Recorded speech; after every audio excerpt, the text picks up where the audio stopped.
uso de la clase. Bien, no duden en levantar la manito o en comentarlo a través del chat. Bien, entonces, para no demorar más, voy a compartir pantalla. Me confirman, por favor, si es que se puede visualizar.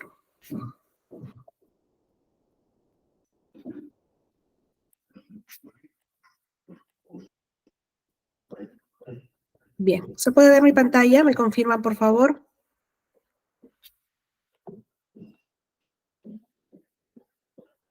Ya, perfecto, Yanet, muchas gracias. Bien, entonces iniciamos con lo que es el área de microbiología.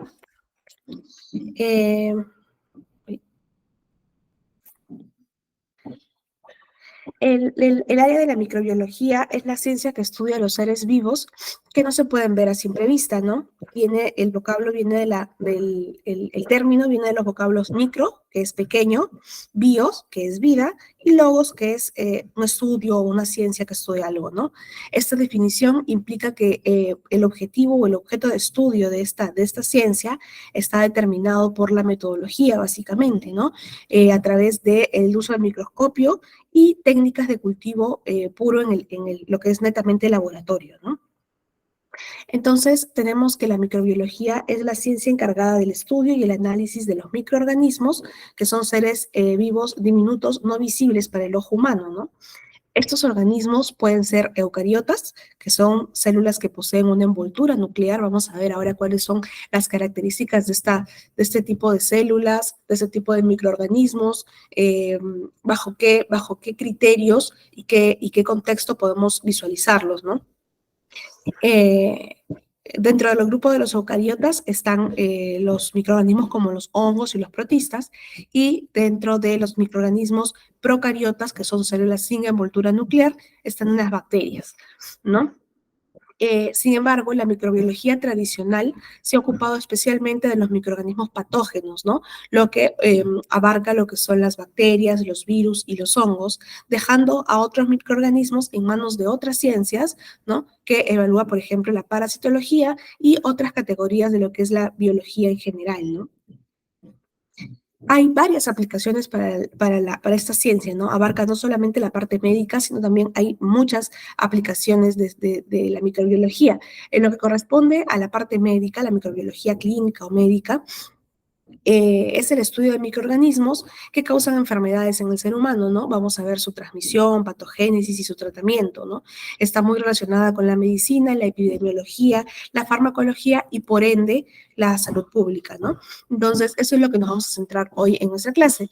Pero también existe, por ejemplo, lo que es la microbiología veterinaria, ¿no? Que es básicamente el estudio de los microorganismos, pero que causan las patologías o las enfermedades en los animales, y esto está bastante orientado a lo que es el interés económico, ¿no? Por ejemplo, cuando hay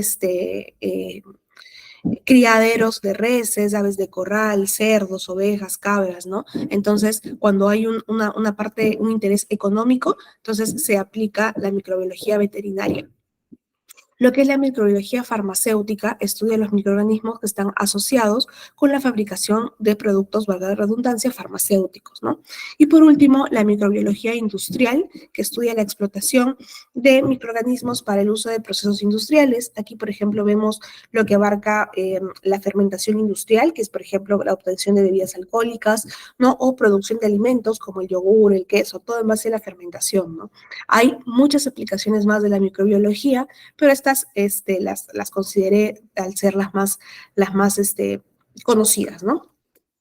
Ahora, ¿cuáles son las áreas de la microbiología dentro de esta sesión, de esta clase, y dentro de la microbiología en general? Vamos a ver, por ejemplo, lo que es la bacteriología, ¿no? Que vamos a ver el estudio de las bacterias, microorganismos procariotas unicelulares de estructura relativamente simple. Aquí un ejemplo de estas bacterias, por ejemplo, el Staphylococcus aureus, la E. coli, Pseudomonas, son ejemplos de bacterias, ¿no? Que vamos a ver. Dentro de la micología vamos a ver el estudio de los hongos, ¿no? Tales como, por ejemplo, el Aspergillus, Histoplasma, Cándida, ¿no? Que generan patologías bastante comunes. En lo que es la virología vamos a ver el estudio de los virus, ¿no? Como por ejemplo los más comunes, el virus de la rabia, de la poliomielitis, del sarampión, ¿no? y la protozoología, que es el estudio de los protozoarios, ¿no? Como la Giardia lamblia, Entamoeba, Trypanosoma cruzi, son protozoos que generan también patologías frecuentes en los seres humanos, ¿no? Hay un poco de historia de la microbiología, básicamente son técnicas que se desarrollaron, las primeras técnicas microbiológicas que se desarrollaron desde Koch, que desarrolló lo que es la técnica de la fijación y la coloración de bacterias. Lo vamos a ver más adelante, ¿no? Desde el año 1877 aproximadamente ya se empezó a desarrollar esta técnica que hasta ahora es bastante utilizada, ¿no? Por ejemplo, también Pasteur y Chamberlain, ¿no? Que utilizaron por primera vez lo que es la autoclave, ¿no? Que es un equipo que se utiliza para la esterilización por calor, ¿no? Y otros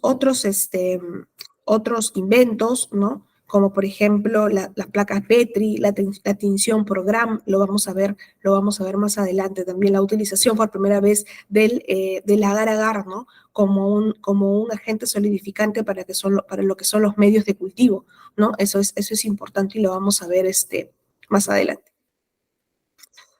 En resumen, el objetivo de la microbiología o la función es entender y aplicar el conocimiento de los microorganismos para mejorar la salud humana, la producción de alimentos y productos y la protección del medio ambiente, ¿no? Básicamente ese es el objetivo. En lo que corresponde a la diversidad microbiana, vamos a ver que hay microorganismos acelulares y microorganismos celulares, ¿no? Dentro de los microorganismos acelulares vamos a encontrar los virus y los priones, ¿no?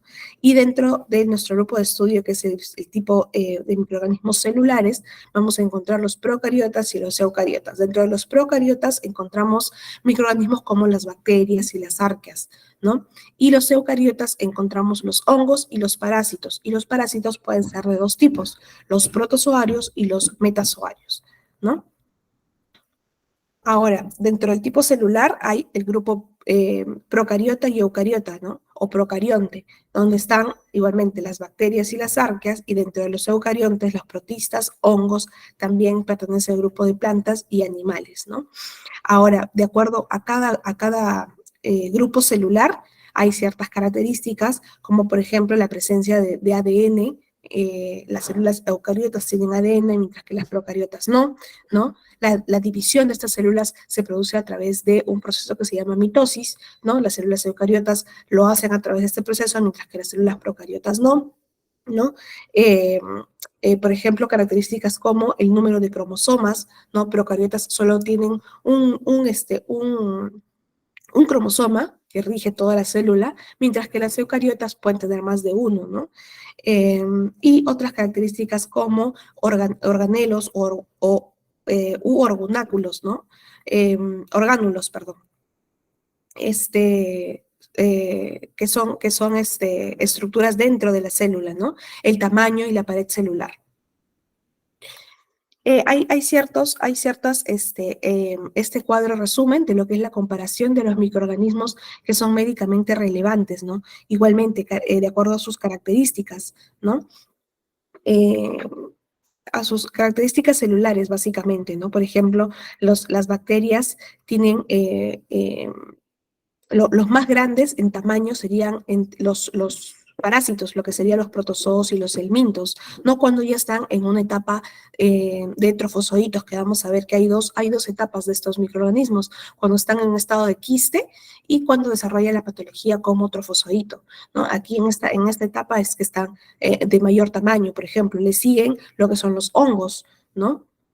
De 3 a 10 micras, ¿no? Le siguen las bacterias y por último los más pequeños son los virus, ¿no? Cada uno de estos microorganismos, por ejemplo, tienen ADN y ARN, a diferencia del virus, que puede tener uno de los dos, ¿no? Y ciertas características con respecto a los organelos también, ¿no? Es importante que sepamos, no es necesario que conozcamos todos los nombres de los microorganismos, pero es importante que sepamos qué es la taxonomía. La taxonomía es la rama de la biología que se ocupa para nombrar, ¿no? Y básicamente lo hace a través de toda la familia o de la rama de cada microorganismo, ¿no? Básicamente sirve para identificar y describir la unidad taxonómica base o la especie de cada microorganismo, para visualizar la forma apropiada de catalogar cada microorganismo y se rige en lo que son 3 disciplinas de apoyo: la clasificación, la nomenclatura y la identificación de cada microorganismo. Por ejemplo, en lo que corresponde a la clasificación, le vamos a dar el nombre de acuerdo al reino, la división, la clase, orden, familia, género y especie de cada microorganismo, ¿no? Lo vamos a hacer a través de un sistema de nomenclatura, ¿no? A través de un sistema binomial que le va a dar, por ejemplo, el nombre a través de 2 términos, ¿no? Por ejemplo, Escherichia coli, ¿no? Y la identificación de acuerdo a las características más importantes de este microorganismo, que pueden ser características genotípicas, que tiene que ver con, por ejemplo, la presencia de sus cromosomas, la parte genética, ¿no? O características fenotípicas, que tienen que ver con las características, por ejemplo, estructurales, ¿no? De cada microorganismo. Por ejemplo, tenemos, por ejemplo, para denominar a la E. coli o a la Escherichia coli, vemos que el dominio es una bacteria, ¿no? El dominio es una bacteria. La división o el filum es una proteobacteria. La clase viene de la gama Proteobacteria, ¿no? El orden Cimobacteria, de la familia Enterobacterias, del género Enterobacteriae, de la especie Escherichia. Entonces se le da la nomenclatura de Escherichia coli. Entonces, igual pasa con otro tipo de microorganismos como el Treponema pallidum, ¿no? Que se le da de acuerdo a qué reino, a qué familia, clase, orden, género, especie pertenece, y se le da el nombre en base a un sistema binomial, ¿no? Bien, empezamos con cada uno de los microorganismos que son, por ejemplo, las bacterias, ¿no? Las bacterias son más grandes y más complejas que los virus, por ejemplo, ¿no? Miden de 0,1 a 5 o más micras de longitud, ¿no? Estos microorganismos van a tener un ADN y un ARN, pero no tienen núcleo, ¿no? Corresponde al dominio de bacterias, ¿no? Algunos actúan como parásitos. ¿Por qué? A pesar de que son bacterias, parasitan a otras células, es decir, requieren de una célula huésped para ser potencialmente patógenos, ¿no? Por lo tanto, se consideran a las bacterias como parásitos intracelulares estrictos. No todos, ¿no? Algunos requieren de otra célula para poder desencadenar su agente patógeno, ¿no? Como por ejemplo la clamidia, ¿no? Es una bacteria parásita intracelular. Aunque incluyen muchos tipos fisiológicos distintos y por lo tanto pueden vivir en cualquier tipo de ambiente, evidentemente a nosotros nos interesa. 206. Por favor, sus micrófonos, si los pueden mantener apagados. Evidentemente a nosotros nos interesan en nuestro campo de estudio lo que son las patologías que pueden colonizar el cuerpo humano, ¿no? y generar patologías. Bien, esa sería la clasificación de las bacterias de importancia médica en general. A manera esa es para que se puedan básicamente ubicar en cuántos tipos, formas de bacterias hay. Lo que vamos a ver básicamente en nuestra clase de hoy son, en lo que corresponde a bacterias, las bacterias gram positivas, tanto en su forma de cocos como bacilos, ¿no? Y bacilos que son no formadores de esporas y formadores de esporas, ¿no? Y las gram negativas igualmente en su forma de cocos y bacilos, ¿no? Es lo que vamos a ver específicamente, porque como vemos en la imagen, es la que tiene la clasificación más amplia, ¿no? Y es importante que podamos reconocer qué tipo de bacteria es. En términos generales, la estructura de una célula básicamente es la membrana citoplasmática, la pared celular, el citoplasma o la masa citoplasmática. Se le llama material nuclear, pero no es un núcleo, ¿no? Sino que es la parte donde está una estructura a la que se denomina nucleoide, pero no tiene la función de un núcleo, y por lo tanto está el ADN, ¿no? Y los microorganismos pueden tener ciertos accesorios, como por ejemplo una cápsula, un flagelo, que es como una colita que tienen las bacterias que les ayudan con el transporte, ¿no? Algunos pueden tener pilis, que son como pequeñas vellosidades, ¿no? O algunos esporas. En cuanto a la morfología, es decir, cuántos tipos o de acuerdo a la forma de las bacterias, podemos clasificarla en tres tipos, ¿no? Las bacterias que son esféricas o elipsoidales, se les ha dado el nombre de cocos. Entonces, este tipo de bacterias tienen la característica que son más resistentes a los cambios adversos del ambiente, ¿no? Entonces, podemos deducir que las bacterias de tipo coco, ¿no? Son un poco más, podrían llegar a ser un poco más patógenas en ambientes adversos, ¿no? Eh, las bacterias cilíndricas, a las que se le ha denominado el nombre de bacilos, pueden tomar más fácilmente los nutrientes en una solución diluida, por ejemplo, ¿no? Y por último, los bacterias en forma de espiral, a las que se le ha dado el nombre de espiroqueta o espirilos, ¿no? Estas se van a propagar con más facilidad, más rápido, ¿no? Ahora, de acuerdo a la agrupación de estas bacterias, pueden estar ubicadas, por ejemplo, un bacilo único, ¿no? Cuando se agrupan de dos, son diplobacilos, ¿no? Cuando, por ejemplo, la forma las formas esféricas o los cocos se agrupan, tenemos, por ejemplo, los streptococos, ¿no? Los diplococos, ¿no? Cuando están de dos también hay diplobacilos y diplococos, por ejemplo, cuando están agrupados de ciertas estructuras, ¿no? Esa es básicamente la característica que podemos encontrar de acuerdo a la morfología de las bacterias, ¿no? Ahora, ¿por qué se llaman bacterias gram positivas y bacterias gram negativas? Porque son de acuerdo a cómo responden a una técnica de tinción, que es una tinción Gram, ¿no? La tinción Gram es un tipo de tinción diferencial, es decir, que se utiliza para diferenciar dos tipos de bacterias, ¿no? Empleado en la microbiología, que permite diferenciar rápidamente y fácilmente las bacterias según sus características morfológicas, ¿no? De este modo podemos visualizar las bacterias Gram positivas, van a estar visualizadas de un color azul violáceo, mientras que las Gram negativas se visualizan de color rojo o rosa. Y básicamente esta es la metodología, ¿no? Se recoge una muestra, ¿no? Una muestra de cualquier tipo de secreción, ¿no? O una muestra en general, la extendemos en una lámina, ¿no? La dejamos secar a temperatura ambiente y fijamos esta muestra con metanol, ¿no? Y luego utilizamos la tinción, que sería el cristal violeta o lo que conocemos como violeta genciana, ¿no? Que es la primera tinción que vamos a utilizar.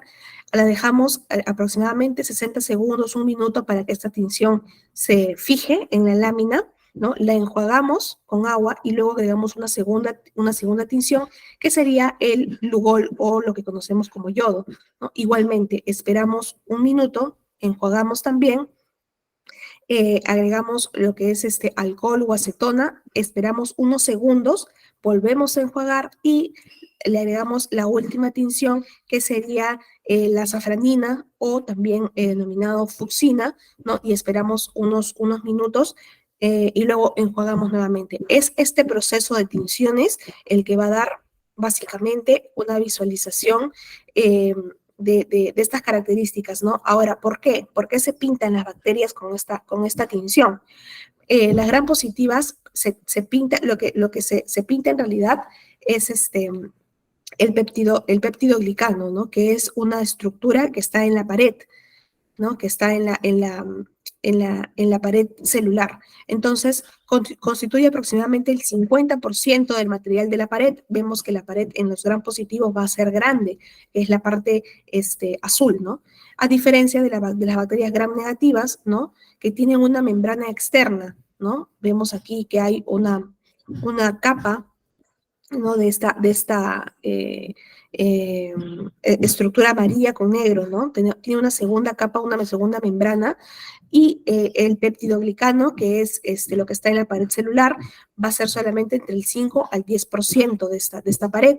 Entonces, cuando al momento de teñirse, vamos a ver que en los gram positivos hay una gran franja azul violácea, ¿no? Que es lo que se tiñe, a diferencia de los gram negativos, que es una tinción muy delgada, ¿no? Entonces, eso nos va a dar las características de la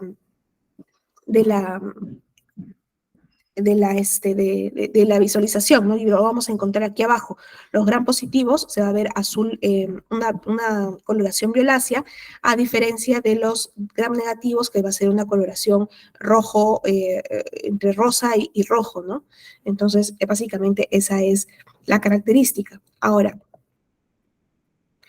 ¿cuáles serían las bacterias gram positivas? Dentro de las bacterias gram positivas encontramos a los bacillus, la listeria, los estafilococos, streptococos, enterococos, clostridium y micoplasmas. Los micoplasmas pertenecen a la familia de gram positivos, pero tienen una característica que lo vamos a ver más adelante, que no se tiñen como los gram positivos de esta coloración, ¿no?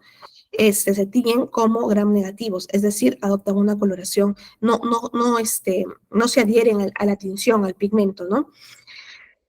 Ahora, hay antibióticos que actúan de acuerdo a esta tinción, ¿no? Se le agrupa por estas dos familias, ¿no? Gram positivo, gram negativo. Por ejemplo, los antibióticos que son más eficaces contra los gram positivos, por ejemplo, son las penicilinas, amoxicilinas, ampicilinas y algunas cefalosporinas, ¿no? Ahora, hay antibióticos que son más potentes, como la bacitracina, ¿no?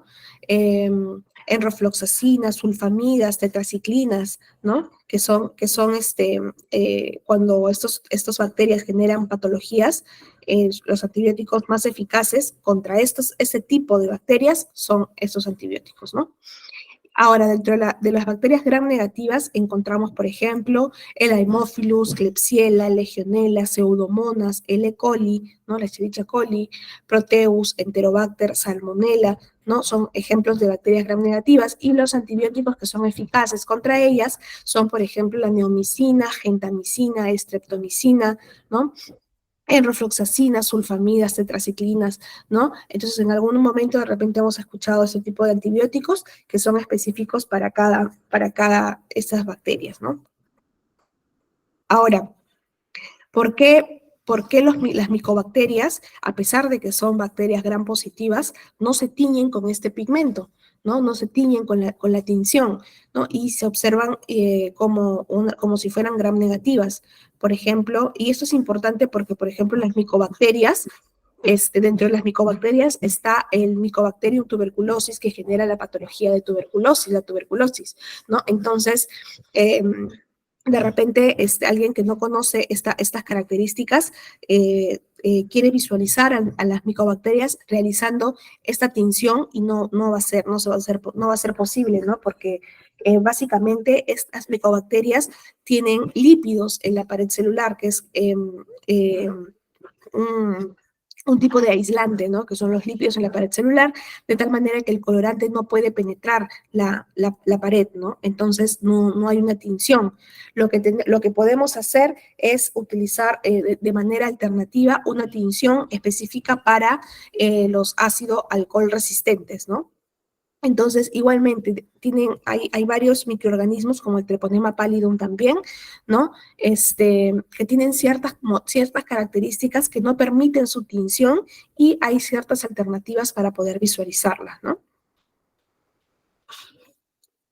Ahora, otra característica de las bacterias, por ejemplo, dentro de su clasificación tan amplia, son las bacterias formadoras de esporas, ¿no? Encontramos lo que son las endosporas. Son la característica de esas bacterias que tienen una alta resistencia al calor, ¿no? A la radiación, ¿no? A la desecación, básicamente.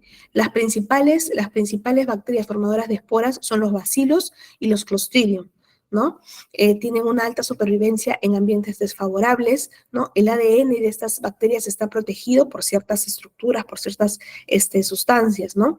Y la localización generalmente de la espora es lo que se utiliza para poder identificarla. Aquí vemos en la parte derecha de la lámina, ¿no? Por ejemplo, cuando la espora, es esta estructura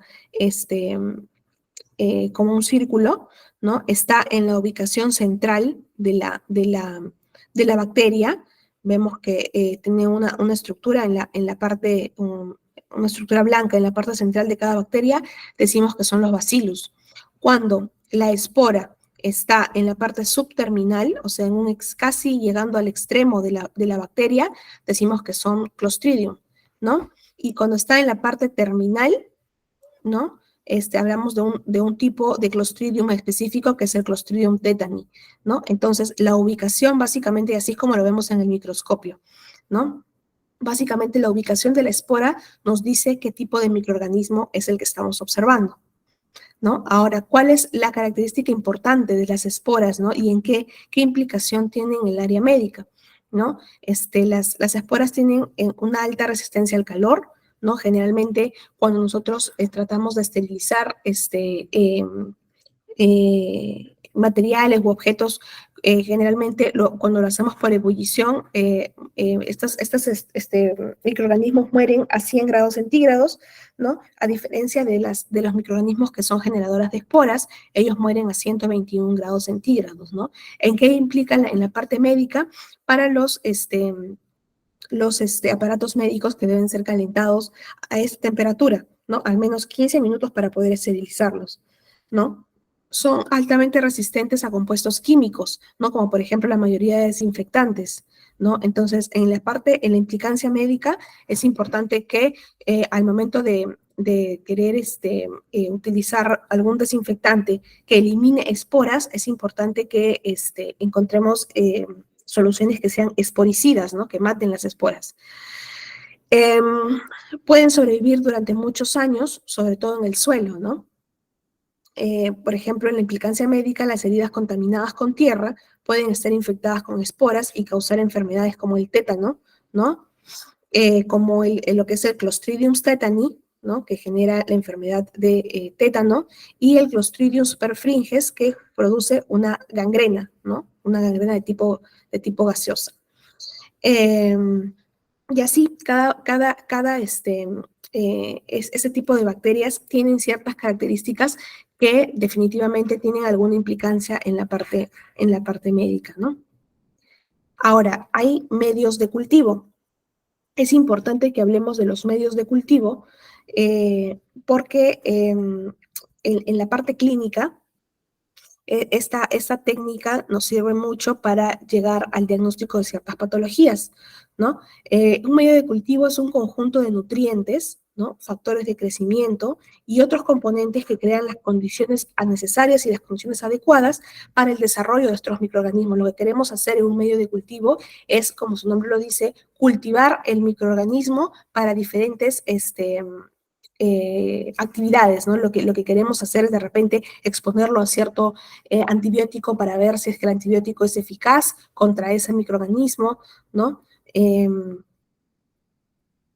El medio de cultivo en el laboratorio podemos preparar o seleccionar medios adecuados a las necesidades de crecimiento de una bacteria, ¿no? Un medio puede ser de consistencia líquida, al que se denomina un caldo de cultivo, ¿no? O puede ser de consistencia sólida cuando se le agrega una sustancia que se llama agar, ¿no?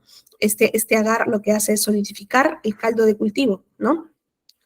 El agar es un polisacárido que es extraído de algas y funciona como una sustancia solidificante, ¿no? Es inerte, no actúa como un elemento nutritivo, no altera lo que van a hacer los microorganismos que se van a cultivar, ¿no? Frente a la mayoría de las bacterias. Ya se comercializa, ya lo podemos encontrar en forma de polvo o de gránulos finos, ¿no? Y se agrega a los caldos de cultivo, aproximadamente en una concentración de 15 a 20 gramos por litro, ¿no? De acuerdo a la calidad y al grado de hidratación. Este agar va a hacer que el medio que era líquido, el caldo, se convierta en una consistencia más sólida. Y si se agrega en una menor cantidad, podemos preparar para hacer cultivos semisólidos, ¿no? Entonces, Ahora, podemos clasificar los medios de cultivo de acuerdo a su consistencia, como les había mencionado. Hay cultivos sólidos y cultivos líquidos, que serían los caldos de cultivo, de acuerdo a su composición, ¿no? Sintéticos o definidos, que se sabe exactamente cuál es su concentración, su preparación, ¿no? O los naturales o complejos, ¿no? Y de acuerdo a su finalidad, para qué se está utilizando estos cultivos, ¿no? Por ejemplo, los medios generales, los medios de cultivo generales, son aquellos que permiten el crecimiento de una gran variedad de microorganismos. Entonces, hay medios de cultivo en los que yo simplemente puedo cultivar varios microorganismos a la vez, en la misma placa, ¿no? Varios microorganismos. Ahora, hay medios enriquecidos o medios de cultivo de enriquecimiento. Son aquellos que favorecen el crecimiento de un determinado tipo de microorganismos, pero no inhiben totalmente el crecimiento de los demás. Es decir, tiene ciertos nutrientes para un tipo de microorganismo, pero si por ahí hay otro tipo de microorganismos, no lo inhibe, ¿no? Y podemos observarlo en la placa también. Hay medios de cultivo selectivos en los que tienen los nutrientes y permiten el crecimiento solamente de un tipo de microorganismo no se muestra o inhibe al resto. ¿No? Solamente voy a cultivar el microorganismo para el que el medio está creado, ¿no? Está nutrido. Y los medios diferenciales son aquellos en los que se pone de manifiesto propiedades de un determinado tipo de microorganismo posee, ¿no? Así es la forma, por ejemplo, de preparar un medio de cultivo, ¿no? El caldo de cultivo se rehidrata, ¿no? Se homogeniza de acuerdo a si voy a utilizar un medio de cultivo líquido, que sería solamente el caldo, ¿no? O voy a utilizar el agar, que sería un medio sólido, ¿no? Básicamente se prepara, se distribuye, se esteriliza el autoclave, se deja enfriar, ¿no? Y lo que vamos a hacer es distribuir este cultivo en placas, ¿no? Que luego nos va a servir para ponerle los microorganismos y se pueda cultivar. Hay diferentes tipos de cultivo, hay varios tipos de cultivo, aquí hemos considerado algunos, como por ejemplo el agar nutritivo, ¿no? Para gérmenes que no presentan ningún tipo de exigencias en específico, como la salmonela, ¿no? Hay un tipo de agar que se llama el agar sangre, ¿no? Que está enriquecido para la investigación de hemólisis, por ejemplo, aquí se pueden visualizar estreptococos, ¿no? Se pueden cultivar estreptococos. El agar de patata el agar dextrosa, ¿no? Para poder cultivar cándida, que es un tipo de hongo, ¿no? Es para el crecimiento de hongos y levaduras, ¿no? Está el agar McConkey, ¿no? Para poder cultivar Klebsiella, por ejemplo, ¿no? El aislamiento de enterobacterias, ¿no? Inhibidores de gérmenes gram positivos, ¿no? Porque tiene cristal violeta. El agar, hay un tipo de agar que es el agar de chocolate, ¿no? Que está suplementado, tiene ciertas características y exigencias nutricionales, ¿no? Y aquí podemos cultivar, por ejemplo, lo que es la Neisseria, ¿no? Y así existen diferentes medios de cultivo de acuerdo a las características de cada microorganismo, se va adaptando un medio de cultivo. Otra característica, por ejemplo, o una alternativa de un medio de cultivo es el antibiograma, ¿no? Aquí también llamado el método de difusión en disco, ¿no? También llamado una prueba de Kirby-Bauer, a lo que llamamos un antibiograma. Cuando pedimos un cultivo, por ejemplo, nosotros a veces lo más común en la práctica clínica es pedir un hemocultivo, urocultivo, ¿no? ¿Qué hacemos? ¿Qué se hace en la parte de laboratorio, ¿no?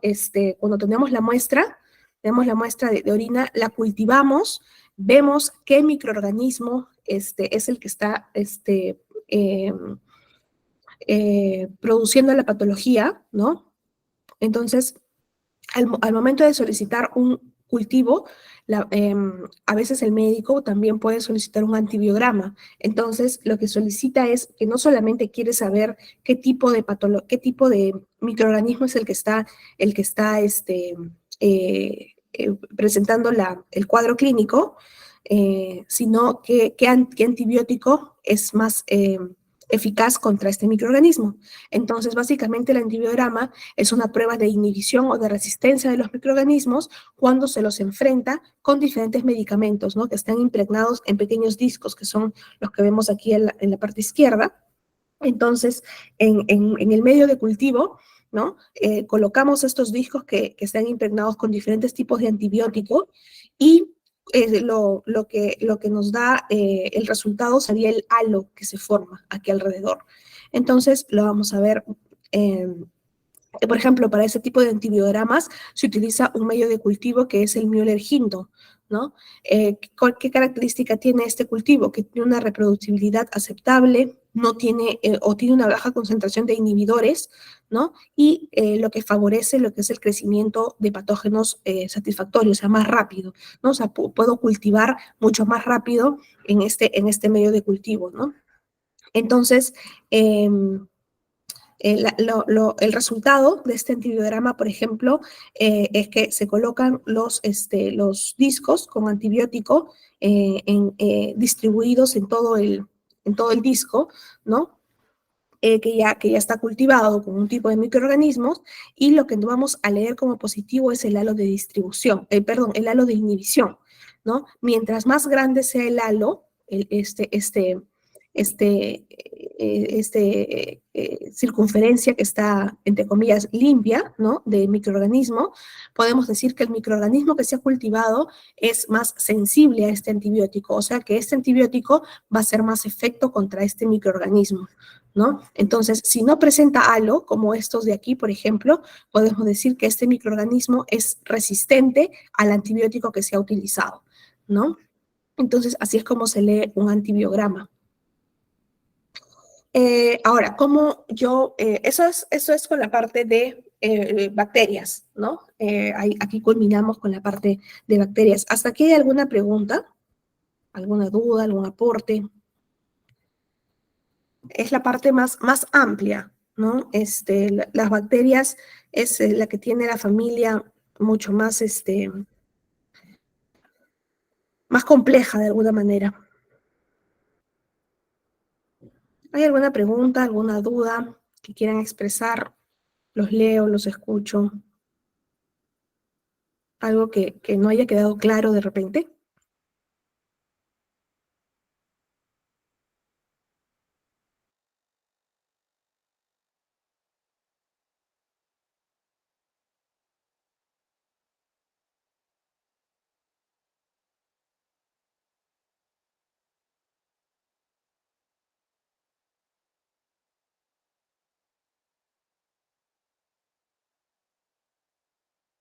Bien, entonces entiendo que está todo claro hasta el momento.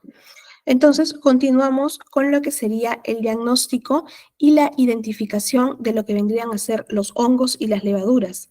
No, básicamente lo vamos a hacer, la identificación a través del microscopio lo vamos a hacer a través de su estructura. La estructura de estos microorganismos son las hifas y los micelios. ¿Qué son las hifas? Es la estructura básica de los hongos, ¿no? Es un filamento que tiene paredes paralelas en donde se encuentran ciertas estructuras de la célula como tal, como lo habíamos visto en las bacterias, ¿no? Que tiene un núcleo, un citoplasma, mitocondrias, los organelos, ¿no? Están ubicados en estas hifas. Y la concentración o la agrupación de estas hifas nos da lo que es un micelio, y lo vamos a ver en la parte de abajo. Entonces, hay diferentes, hay dos tipos grandes hay dos grupos grandes de lo que son hongos, por ejemplo, los dermatofitos, ¿no? El proceso para poder ver a través del microscopio ese tipo de hongos es colocar el material o la muestra que se va a procesar en un portaobjetos limpio, ¿no? Agregamos la tinción, que es en este caso el hidróxido de potasio, ¿no? A una concentración del 15% sobre la muestra y la mezclamos, ¿no? Lo cubrimos con un cubreobjeto, ¿no? Básicamente se calienta, tiene que ser calentar esta muestra en un mechero, ¿no? ¿Para qué? Para aclarar el colorante, ¿no? Y se disuelva la queratina de las células de la piel, porque los dermatofitos se encuentran en la piel, ¿no? Y se pone en el microscopio para poder visualizarlos y básicamente esto es lo que vamos a visualizar. Así es como se van a ver básicamente lo que vemos en estos dibujos, las hifas y los micelios, los vamos a ver en la parte del microscopio, ¿no?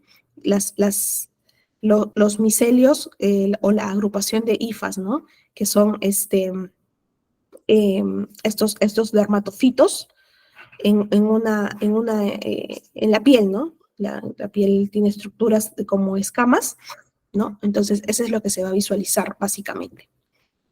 Ahora, hay otro tipo de hongos como las levaduras, que aquí está, por ejemplo, la cándida, ¿no? Vamos igualmente, el proceso es con una gota de plasma inoculado con Candida albicans en un portaobjeto, ¿no? Se cubre con un cubreobjeto y se coloca en el microscopio, ¿no? Entonces, las levaduras las vamos a ver así, como estructuras redondeadas, ¿no? Cuando hay estructuras como filamentos largos que salen de las levaduras, entonces estamos hablando de lo que es la Candida albicans como tal, ¿no? Esto genera también enfermedades como, por ejemplo, la candidiasis en varones y en mujeres, ¿no? Es un tipo de, de patología por hongos, ¿no?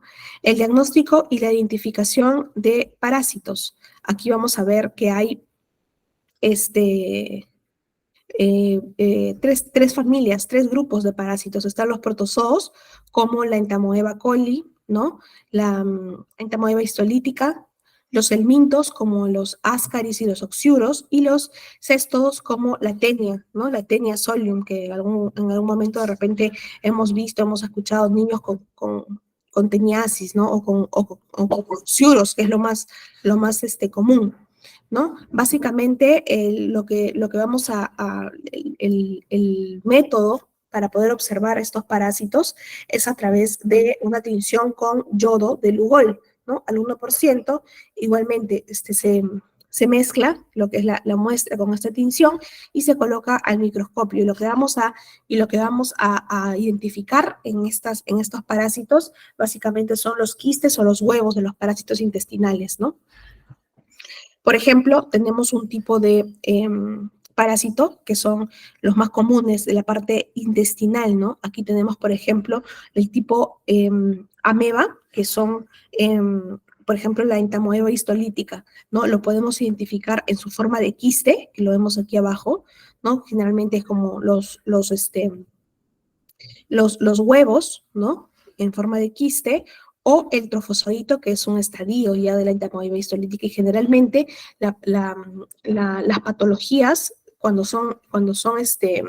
por ejemplo, esta entamoeba histolítica, cuando está en su fase de trofozoito, es que genera su agente patógeno, ¿no? Y desencadena la enfermedad en las personas, ya sean en niños o adultos, ¿no? Pero son protozoos que se desarrollan o se desencadenan en la vía intestinal, ¿no?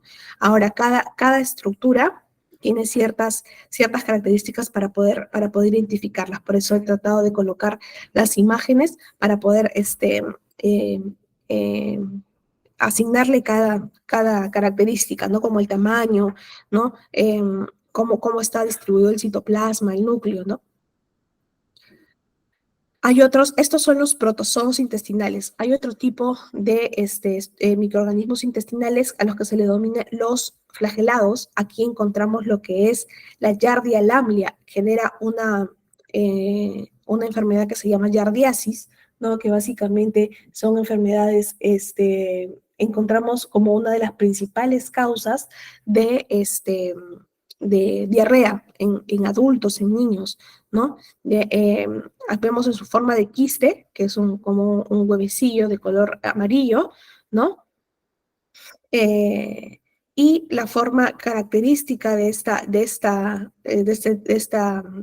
microorganismo es su forma de trofozoito. Y es bien característico porque parece como una carita, ¿no? Entonces, eso es bien característico en lo que es la giardia. Eso es bien fácil de poder identificar en el microscopio. Ahora, hay ciertos parásitos que se encuentran en la sangre y los tejidos, como por ejemplo el Ascaris, ¿no? El Ascaris lumbricoides, que es un tipo de parásito que su hábitat ideal es el intestino delgado y el intestino grueso del ser humano, ¿no? La forma más infecciosa es, a diferencia de estos microorganismos, que su forma más infecciosa es cuando están en un trofozoito, estos parásitos, su forma más infecciosa es cuando están los huevos fértiles, ¿no?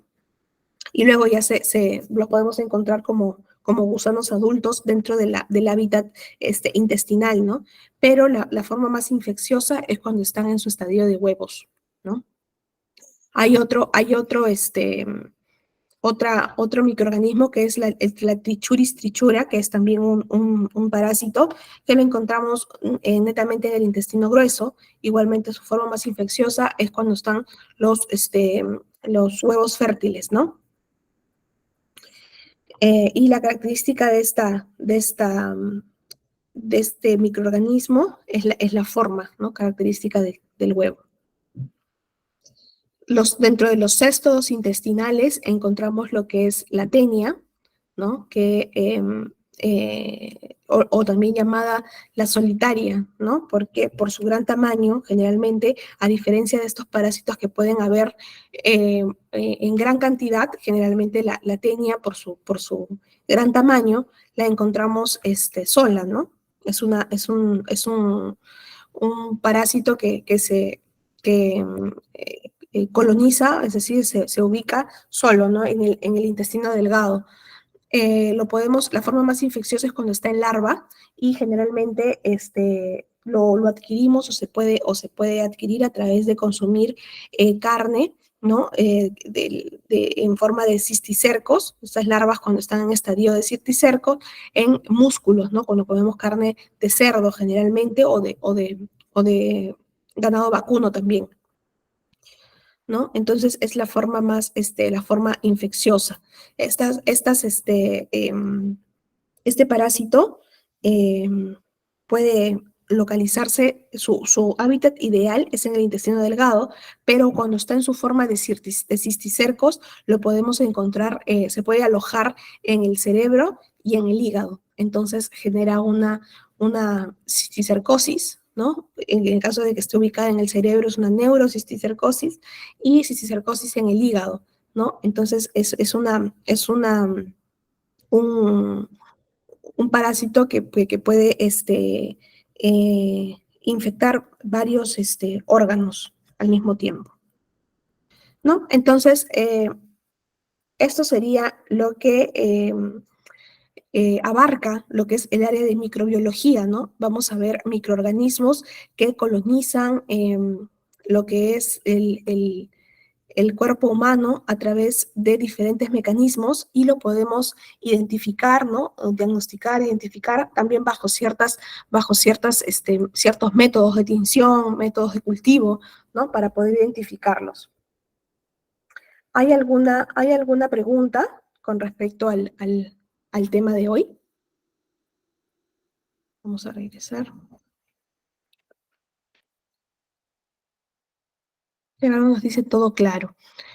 Muy bien, me alegro, Gerardo, que todo esté claro. ¿Hay alguna pregunta, algún aporte con respecto al tema de hoy?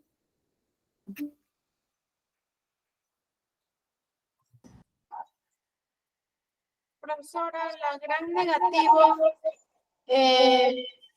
solamente, ¿cómo se llama? Solamente tiene un solo tipo de pastilla, por decir, una pastilla que sea para la infección, pero de gran positivo, no le va a hacer efecto a una de gran negativo. No, hay eco en tu audio, pero me preguntaste sobre los gram negativos cuando toman un antibiótico, ¿me dijiste? No pude entenderte muy bien.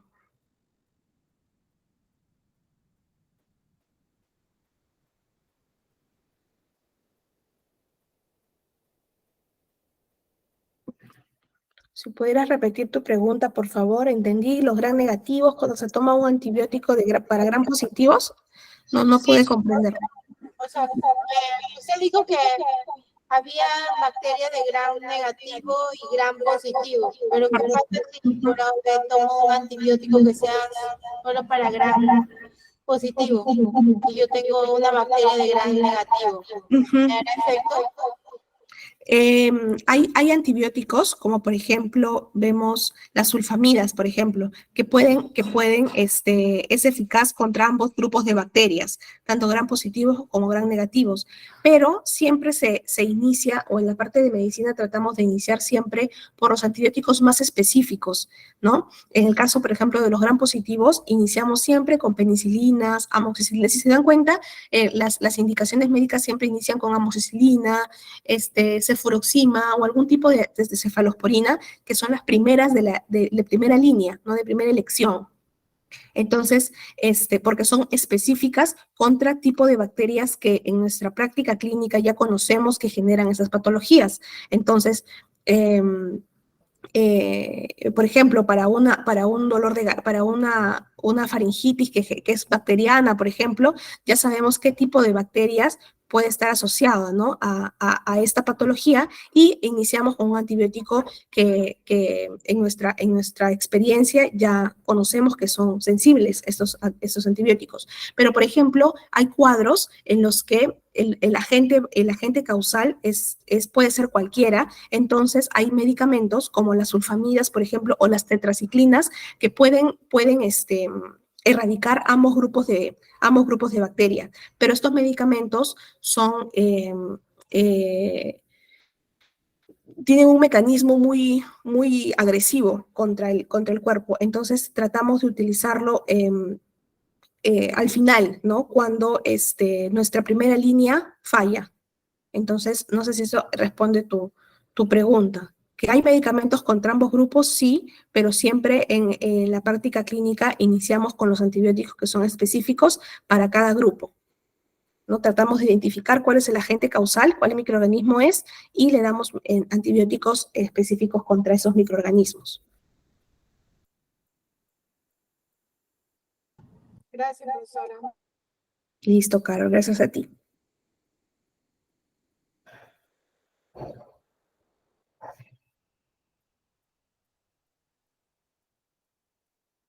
¿Alguna otra pregunta?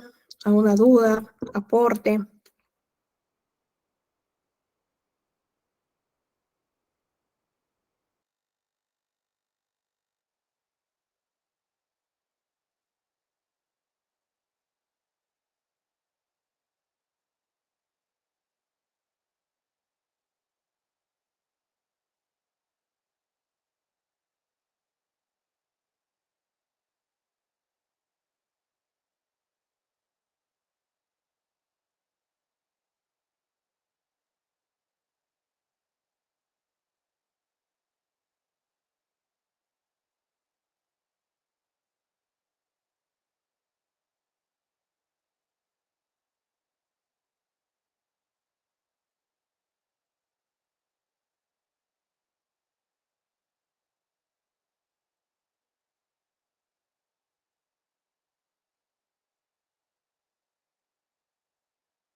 No hay preguntas, todo está claro.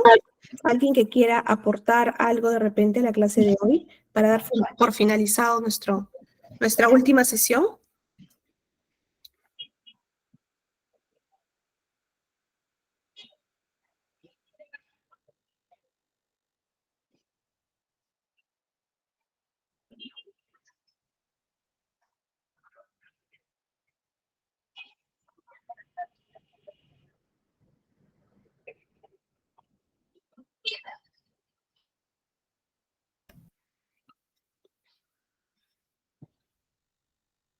¿No? Bien, entonces, si no hay preguntas con respecto a nuestro tema de hoy, aquí culminaríamos con lo que es nuestra clase, el curso también finaliza el día de